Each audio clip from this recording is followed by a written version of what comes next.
This is Melanin. And I'm BELEAF Mel. And we're here with episode 173 of How Married Are You? My name BELEAF. This is Eva, and we've been married 12 years. Live in California. We got four kids. Relationship scary. It's very necessary. We share our love struggles. We ask How married are you? Every Tuesday and Thursday, shawty. If you're listening, you're in the wedding party. It's okay if you want to put your hands up. You got the questions, we got the answers. It's chocolate baby story time. Chocolate baby story time. It's chocolate baby story time. 1, 2, 3, and... It's chocolate baby story time.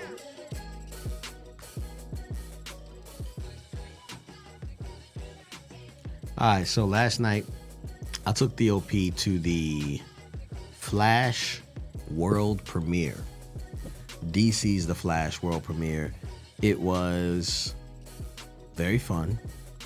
And Theo didn't put no deodorant on. I kept asking him, you ready to go? You ready to go? You ready to go? You ready to go? You ready to go? He said, yes, I'm ready. We get into the car and he's sitting in the front seat. No like way. this. He put his arms up. And I'm like, and I just stuck my finger Ew, right why in did that you hole. do that? And I stuck it up to my nose. And I was like, you should be ashamed of yourself. And he kept forgetting. And so throughout the ride, it was like a 2-hour drive. He kept putting his arms out. I'm like, your arms, bro. And every time he had to do it, I had to roll down the window. I was like, bro, you are just the worst. Oh my goodness. Anyway. Raising boys is just a whole other thing. Okay, so the other day we were at In-N-Out and this young man comes up to take our order. And I'm not gonna lie, I noticed that this was a very good looking little boy. Whoa. How old was he? He's probably in high school. I don't know. Like he's definitely... He was handsome kid. He's just a handsome kid. And so I'm taking my order and doing all the things. And I finish my order and I look up in the rearview mirror and Anaya is smiling from ear to ear. And I look back and I'm like, Naya, what's going on? And she goes, nothing. And then I go, I think I know. Was her window down too? No, Okay. It was just the window. He was on the passenger side though. Got it. So she was definitely looking over in that area.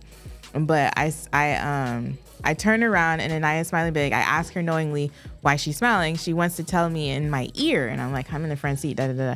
I told her, I think I know. She says, no, you don't. And I mouth it to her. I say, and then the boys say she has a crush. And she says, no. But she nods her head at me. Then she goes. Then she says this, y'all. She says, he's kind of hot. And I was like, what? Where'd you get that terminology from? But here's the thing. Anaya, all the boys that Anaya has ever like thought were cute or handsome outside of her brothers, I'm just gonna let you know they are very fair skinned. They're like your typical white boys with a good head of hair, just handsome, right? This young man that was taking... They not all handsome. Let's be honest Some of them with you. That one kid we saw at the Grand Canyon 2 years ago. He wasn't bad looking. Babe, he was busted. Oh my gosh. Anyway, this boy was a black boy. He was so handsome that even Uzi was like, he has hair like me. And like, when I was telling this story to Glenn before, even Theo goes. Yeah, he's like, man, he's handsome. He was handsome. He's a good looking kid. Yeah. And so I'm telling you, I was like, okay, she doesn't have a type. She's open to all people, which is wonderful because I was moving on. Yeah. Moving on. Yeah. I'm going to preface this episode with the fact that I already know I'm PMSing. So when Glenn starts to look at me crazy and all the things... Don't fall for it, Glenn. Okay. But I think I appreciate the fact that you keep like saying, like sometimes Glenn will stop mid-conversation and be like, I'm not entertaining this. Yeah. I know what time of month it is. I'm not doing this. And shame on you ladies who don't want to acknowledge that it's a thing. Like, and then when men bring it up, it's like, you can't say that. Like, why not? No, it is so a thing because in the past few days, I've been like catching my own self. You've been holding it in. I can I'm tell. like, oh. But it's like one of those things where you feel like you're about to like burst.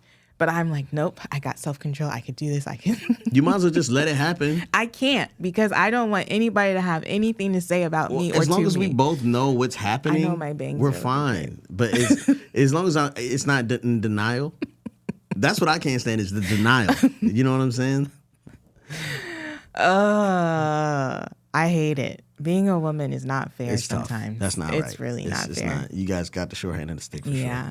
But Short end of the stick. I just felt like I needed to say that because I didn't want to be caught slipping and I didn't want you to be like. Yeah, I'm not going to fall for it. All right. So I felt like this topic was just so relevant for us because we are in such an interesting season right now of life and busyness and life. And so I saw this clip on Instagram from Brene Brown and I was like, I sent it to Glenn immediately and I said, I think we should talk about this on the podcast.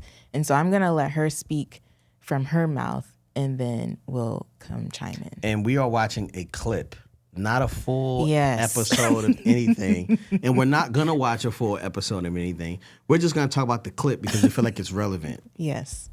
Right? It's just the clip. Everyone says marriage should be 50-50. It's the biggest crock of bullshit I've ever heard. It's never 50-50. Yeah. Ever. And so what we do is we quantify where we are. So if Steve comes home and he'll be like, I got 20. Just in terms of energy. Just energy, investment, kindness, patience. I'm at a 20. And I'll be like, I'll cover you. I got you, brother. Like, I'll pull the 80. Sometimes we come home, which we have done a lot. My mom has been sick, and I'll say, I've got 10. And Steve, like 2 days ago, said, I'm riding a solid 25. So we know that we have to sit down at the table anytime we have less than 100 combined and figure out a plan of kindness toward each other. Oh, I love that. Yeah, because the thing is, marriage is not something that's 50-50. A partnership works when you can carry their 20 or they can carry your 20. And that when you both just have 20, you have a plan where you don't hurt each other. Everyone says... That's the clip, y'all. All right. What are your initial thoughts about this? I'm more curious about yours. You know, what's interesting to me is I feel like there is this narrative that we all have to show up as like 100% ourselves. It's not 50. I've heard the whole it's not 50-50 analogy. And I've heard other people say a different narrative than what Brene is saying is that like, you know, we have to show up as 100 and 100. And I'm like, oh, I feel like that's just not realistic. It's not what actually happens. I think if we define parameters around what it means to show up as 100, like if we define better what that 100 means, that might be a whole different conversation. But I think that it's marriage that truly brings out of us. I saw this on another post on social media where it was like someone was talking about how, or was it when they had children? I don't know. But I feel like for me, marriage is something where Glenn has exposed me to a different, what's the word? What are you describing? So what I'm trying to say is like, you came from Baltimore, Maryland. Like you came from a different family of origin than I came from, right? Mm-hmm. Your family of origin and my family of origin are two totally different types of upbringings. Mm-hmm. And so when we join in marriage, what we bring into the marriage is this like chef salad of sorts. I don't even know if that's the right word, of like different things. Mm-hmm. And so you're exposing me to something that I've never experienced, and I'm exposing you to something that you've never experienced. And so you're drawing out of me, or you're like pulling me in or widening my scope of thought. I don't know. I feel like when I married you, I existed in a bubble. And I feel like slowly but surely, you've popped my bubble. or being in relationship with you has popped my bubble. And so there's I would say it's the same for both of us. Yeah. And I feel like, too, it's not even so much of, like... Sorry. It's not even so much of... What was that? You just you scratched. did it straight into the microphone. I had to scratch. I know, but you should know of all people to mute the mic. I'm so sorry, baby. You were right. I apologize. Can you continue? You did it.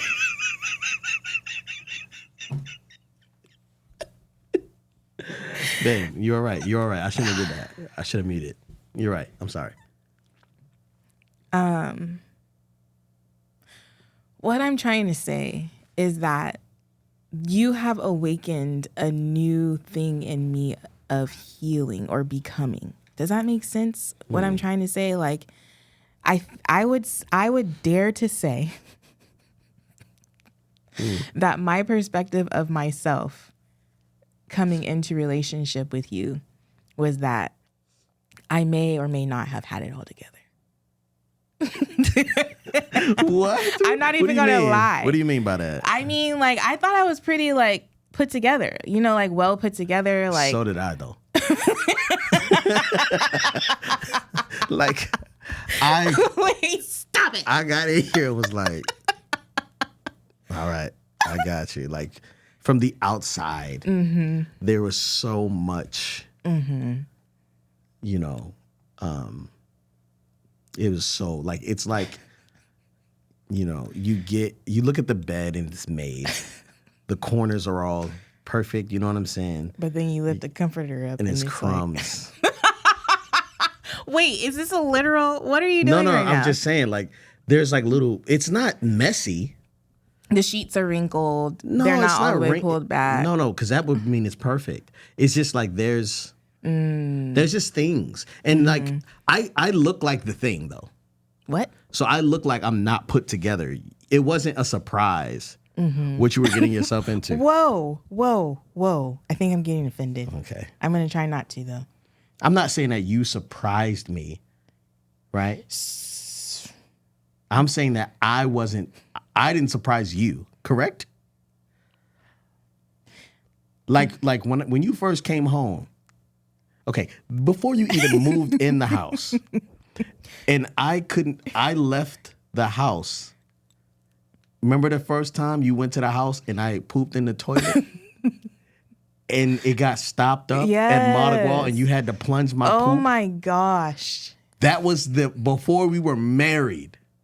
You were engaged. That happened. Ugh. Then, right? And I was like, yo, it's real easy to plunge. I'm a good plunger.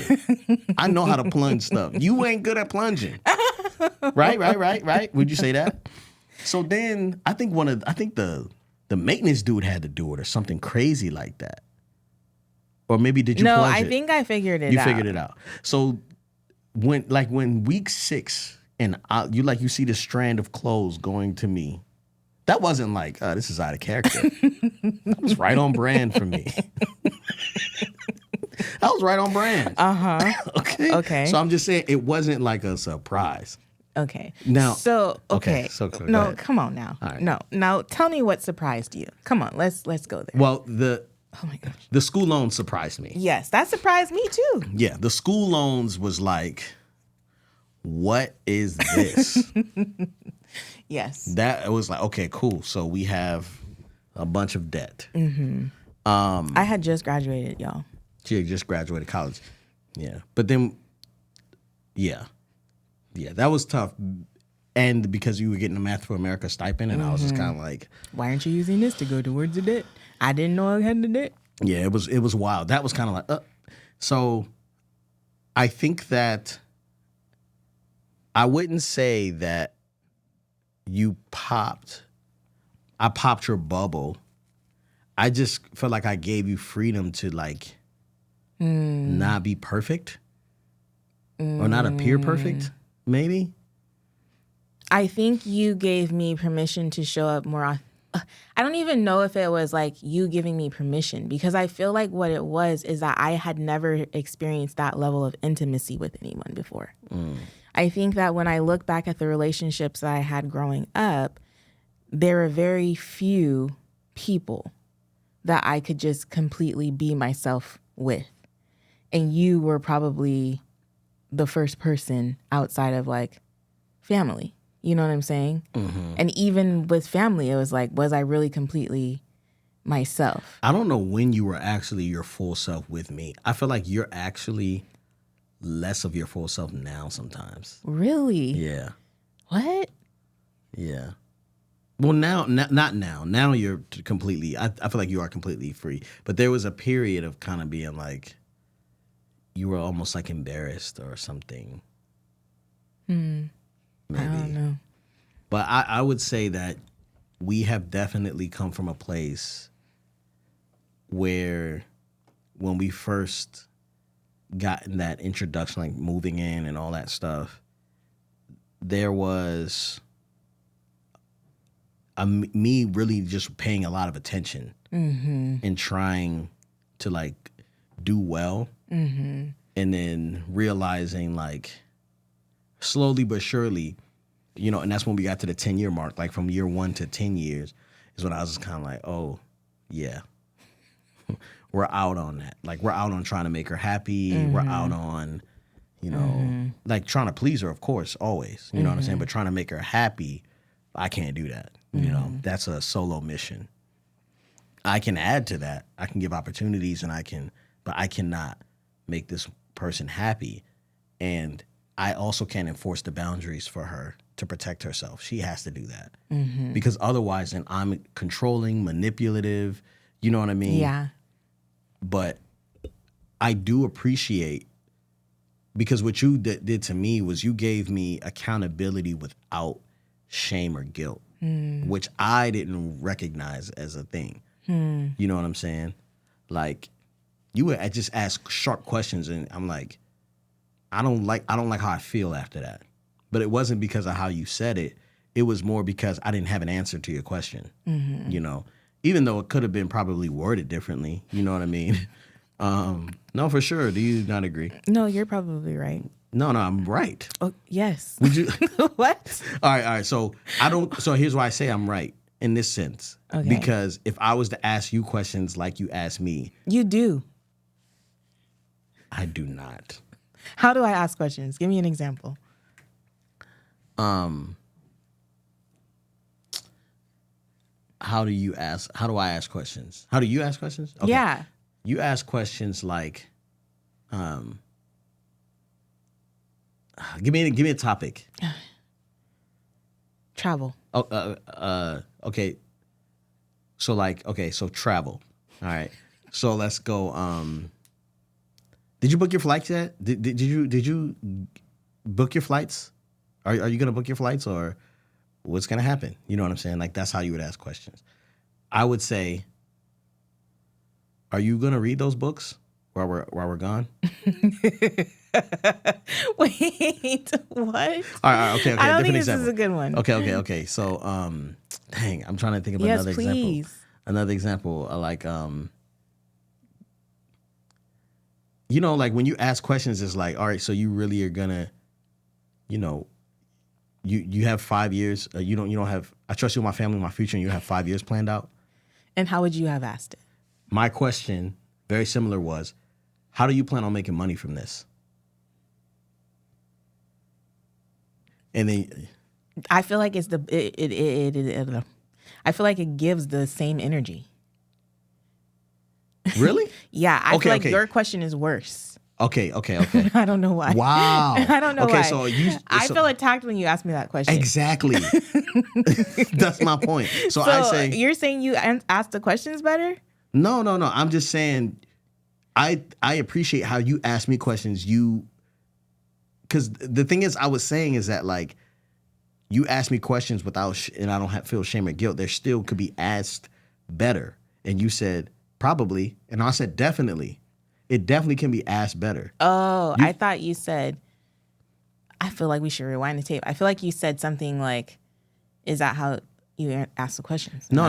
But I think the way I ask the questions is just kind of like, hey, like, I'm here. What's the plan? Or, you know, and the question triggers you, and you're like, yo, don't ask me that.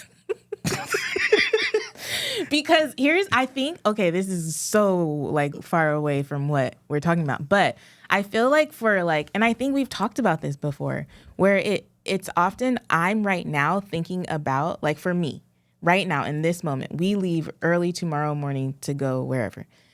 And I'm thinking about, we got to get the dog somebody to watch the dog. I got to pack the kids' clothes. I got to make sure they have enough meals. I'm focused on all the practical things that are like immediate needs. Mm-hmm. And your mind is always like, well, how is this going to make us money? Like, how is this going to? Why am I going here? What's the point of me going here? And you're going there because you're thinking about security in the future, and I'm thinking about security in the moment. Right. And so, but the thing is, it's like, I think that those things aren't, like, I think most people would look at that and think I'm deficient because I don't, because I'm not thinking about what's happening now, how we're going to get there. Mm-hmm. But I'm able to, on the other side of it, show up for you in a way where you might not be able to show up for yourself. Mm-hmm. You know what I'm saying? So, like, when we went to D'Anthony's thing, and you had we got there and all that stuff, and then we got on the stage, and they were like, "Who are you?" And you literally passed the mic. I said, I don't know. I'm Glenn's wife, and gave me the thing. I was like, okay, we're so much more than that.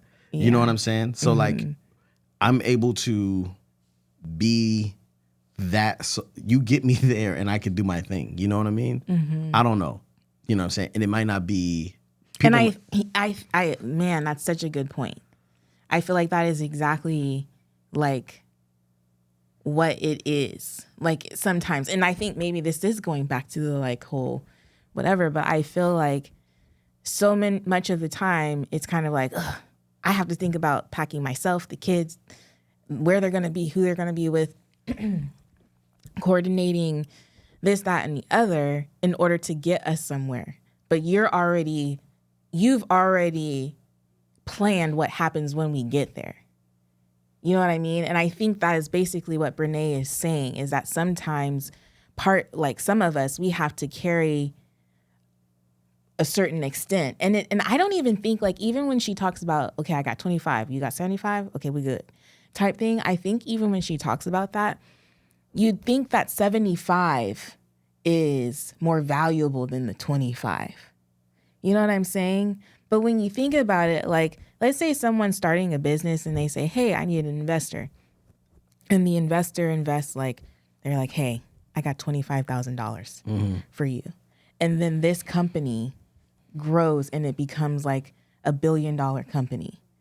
I feel like that first $25,000 was a huge investment. Mm-hmm. Absolutely. Because that was someone who believed in the vision and sowed a seed that actually grew. You know what I'm saying? So I think even when she's talking about this whole, like, I got 5.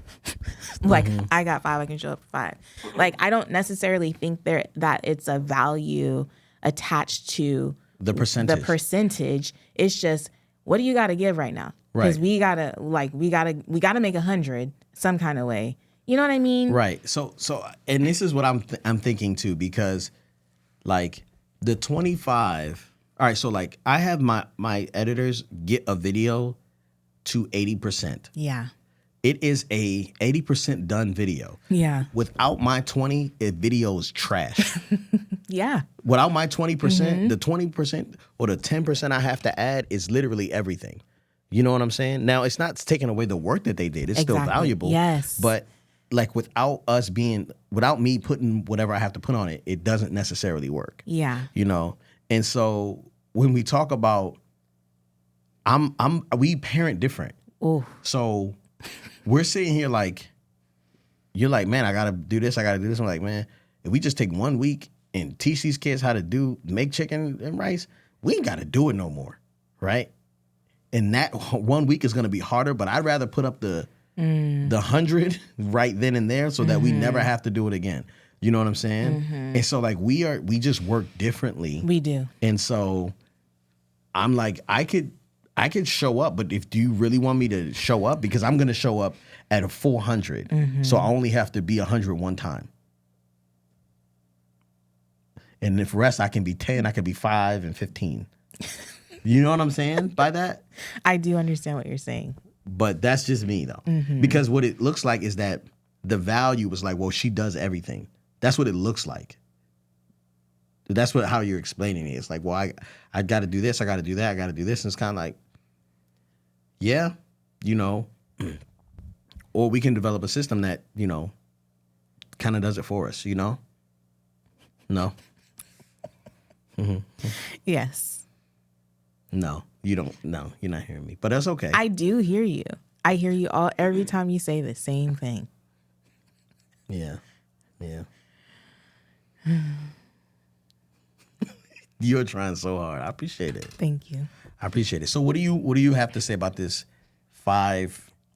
So one of the 20. other things I like, the other narrative associated with this is like people are like, no, it's not 50-50. You have to show up 100% yourself. You have to show up whole and whole. You're not like half a person.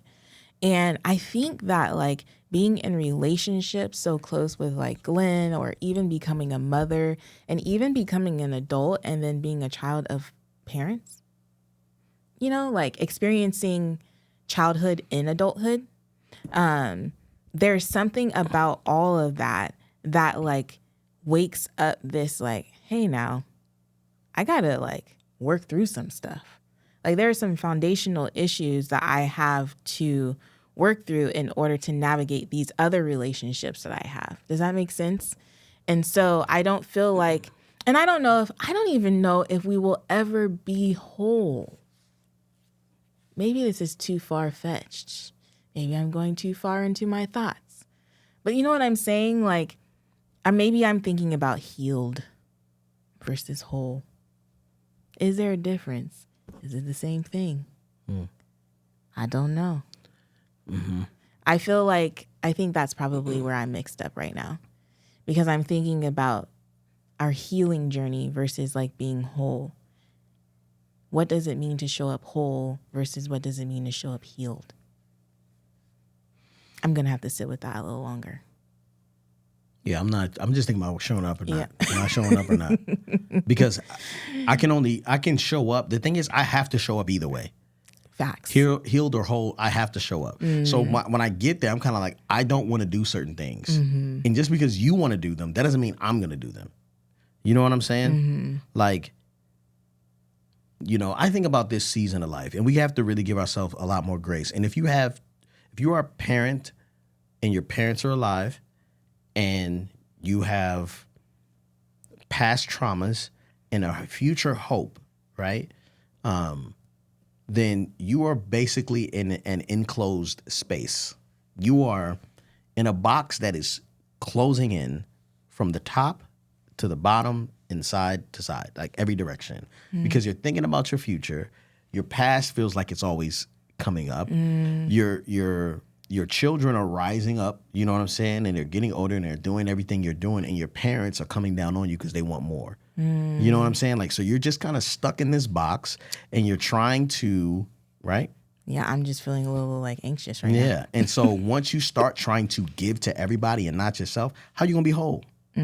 So I'm like, certain stuff is just, I can't worry about. You know what I'm saying? I'm gonna let the past be where it is. I can't do nothing with that. I could look forward to the future, but now was really all I have. You know what I'm saying? And so certain things I know I can't show up. And so a lot of times when Yvette may be like, hey, can we do this? My first question is, what is it going to require of me? Because I need to know if I can fully show up there. You know what I mean? So the answer is not no. It's just like, I just need to know how much of a percentage I'm going to have to give to this, you know? And so that becomes a lot of my struggle is I'm always thinking about percentage because I'm going to show up either way, you know? It's just like, if I don't show up for this, I'm going to show up for this, but at what percentage? I agree with what Brene is saying, but I just think in this season of life, this very tender season where we are still in that box, but everybody has a magnifying glass on it because we've, you know, shared our lives in the way that we have. Some people don't have grace for that box. Some people don't understand it. They will never understand unless they're in that situation. And so as we've been trying to talk to the kids about perspective, right? Like, there's certain people that are built for certain things, you know? Like, Anaya came to me the other day, and she was like, can we play school? Came up to me, and they did the same thing to you the other day. And you were like, what did you say? I said yes. Yes. I closed my computer, got up, went to go play. All right. And I was resting. And What did you say? I said, no. She said, can you take us to school? I said, take the bus. Dad of the year. Take the bus to school. Why you need I was like, the bus comes. Oh my Why you need me to goodness. drive you to school? The bus comes. And I was like, ask your brother to take you. Like, I just was like, yeah, I don't feel like doing that right now. You know what I mean? It's a very tender, sensitive season in these years where there's a lot of stuff being put out, especially the people, like some of y'all are in churches who are very demanding, and you're serving on every freaking thing. You know what I'm saying? And you're meeting and going to this place and that place. And like, that's like a regret that older people have. Like, they be like, yeah, man, like I wish I wouldn't have given so much time to the church and I would spend more time with my family. Yeah. You know? Yeah. I don't feel that if you come in with, if you got 20% and I got 20%, then we got 40, and 40 looks like 100. I don't need you to come to be the rest. Yeah. You know what I'm saying? I know, and I feel like there are some days, and I don't even think she was saying to make up the difference. I think she was just mostly saying, like, being honest or communicating about, this is what I got to give today. And I think there have been days when we've both been like, I got one, you got one. I think it's also okay for me if you tell me, hey, I need you to, if you're at like a 10, is it possible to ask you to get to a 50 for this? I need you to help me with this because I want to know how I can serve you practically. You know what I mean? That's helpful to me because I'm essentially learning how to choose myself and be okay with just sitting. Yeah. You know, which I feel like even when I'm sleeping, I feel like that's slothful because I have a negative relationship with rest. And that's something I'm learning now, that like I feel if I'm resting, then I'm wasting time. And that is not true at all. That is not true. How married are you? Let me look at my Rolodex. I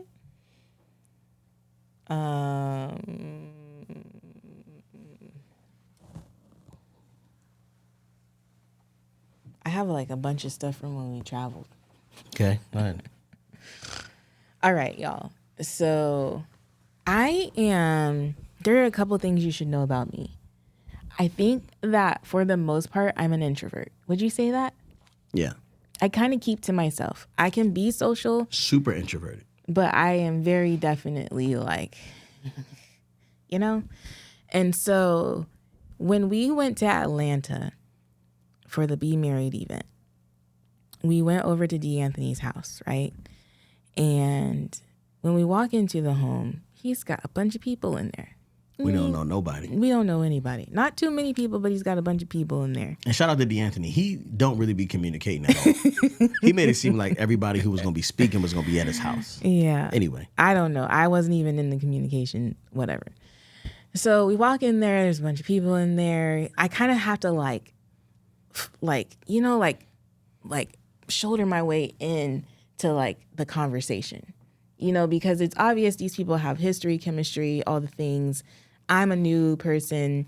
I'm already not necessarily that outgoing. I do better with one-on-one conversations and intimate conversations like that.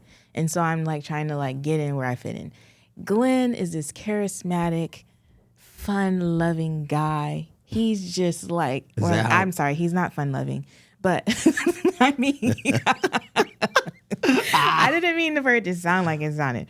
But Glenn's like, it's just easy for him, I feel like. And maybe I'm misinterpreting it, but you seem to be able to show up in those spaces very alive and well and warm and welcoming.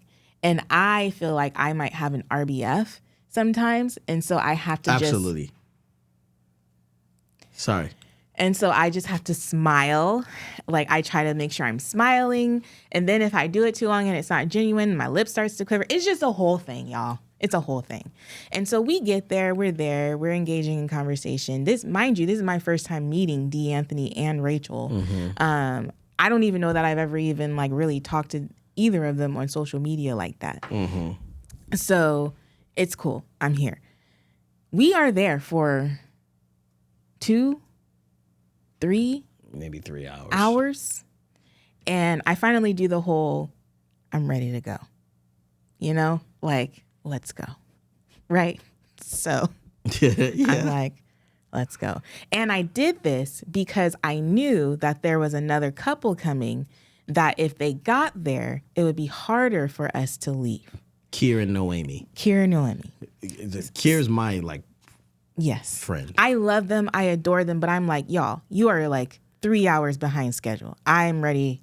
I just flew all day. I'm ready to go to the We started Airbnb flying at 4 a.m. and just lay down. I'm done talking, all the things. And so I'm like, let's go. And then we just had this conversation with these people. Neither here nor there. Anyway, I'm like, let's go. So we leave. I get him all the way to the car. I am buckled. I don't even know. I think you might have opened my door and let me in, and you got to like the front of the car. And then this very ambiguous vehicle pulls up right in front of blacked out the house. And these two beautiful people walk out of the car. It is fireworks. Glenn and Kier are embracing. We love each other. Like, and then I'm sitting there and I'm like, I need to unbuckle. And you weren't going to say hi? I need to get out. And then, no, of course I was going to say hi. We said hi. We sat there. We talked in front of the thing. And these people, y'all, I'm so married that I went back in that house. For like another hour and a half. It was, let me tell you something. I don't think we got home until like 1. Yeah, it was And we took late. them home. And we took them to their hotel. So yeah, it was a long night, but I did it because, and it blessed me. It was a blessing for me as well. But yeah, I was tired. So I'm so married that I didn't force him to go home. But he's so married. You want to tell how married you are? How married are you, baby? I don't want to say that one. Oh. Do you? Okay, I can say Well, one of the other reasons I wanted to leave is because, I don't know if y'all know, but I have a really bad sweet tooth. And they had just told me about, what was it? Insomnia cookies. And I was like, I got to get some. And the only insomnia around was nearby where we were staying. So I was like, let me go get some. We didn't get to go. And then where we were, they didn't DoorDash them. So I ordered like So Glenn 12. ordered a whole thing of crumble cookies. It was for everybody to share, which was super sweet. But yeah, how married are you, my love? I got to learn how to say how married are you in Spanish. Somebody in the comments below tell me how to say how married are you, mi amor? We got Jordan in here. He could tell us. I'm sorry, you're trying to get content engagement. Leave the comment in the comment section below. What? So listen. So I'm so married that so the other day, Yvette. I don't like it when he starts his I'm so married like this. It makes me feel like I'm about to be attacked. How married are you, my love? Anyway, so the other day I'm folding Yvette's clothes and I get this very complicated inside out tank top bra fusion situation. And I'm like, what the heck is this? I'm actually wearing another one. I'm like, how do you fold this? So like it was so complicated and Yvette was filming me and kikiing while I was trying to like figure out how to fold this thing up. And she like was making fun of me. And I was like, I don't know how to fold this. This is stupid, right? So then the other day, I ended up folding it because she coached me through it. The other day, she puts on some stupid shirt. Excuse me. Let me tell you how stupid this shirt was. Wait a minute. She couldn't get out of it. My man. No. Homegirl. Babe, Hold on, let me finish. This is none of their business. Homegirl could not get out of this shirt. She was like stuck in it. And she came up to me and was like, babe, help me. Hands just straight up in the air. Now, if you're on YouTube, you can see my hands are straight up in the air if you're listening. Oh my God. And her hands are straight up like this. And she's like, all right, babe. And she's like stuck like this because she cannot get it over her bosoms. So I'm like, she's like, please, babe. And I was about to help. And I said, you know what? No. Because because you always buying stupid stuff and you don't know how to put it on. You don't know how to fold it. He really said no. And then she started to weep, like laughing, crying because she was like, oh my gosh, please get me out of this thing. She was getting claustrophobic. I was going to have to cut myself out. Yeah. And it's not that I couldn't fit it. It's just sometimes they don't make it, I don't know. Wheelchair accessible. I was like, man, y'all need to help this. This is crazy. She needed like a string in the back to pull it out. It was so crazy. That's actually a really good idea. But I did help her take that shirt off. And that's just how married we are. Super awkward. All right.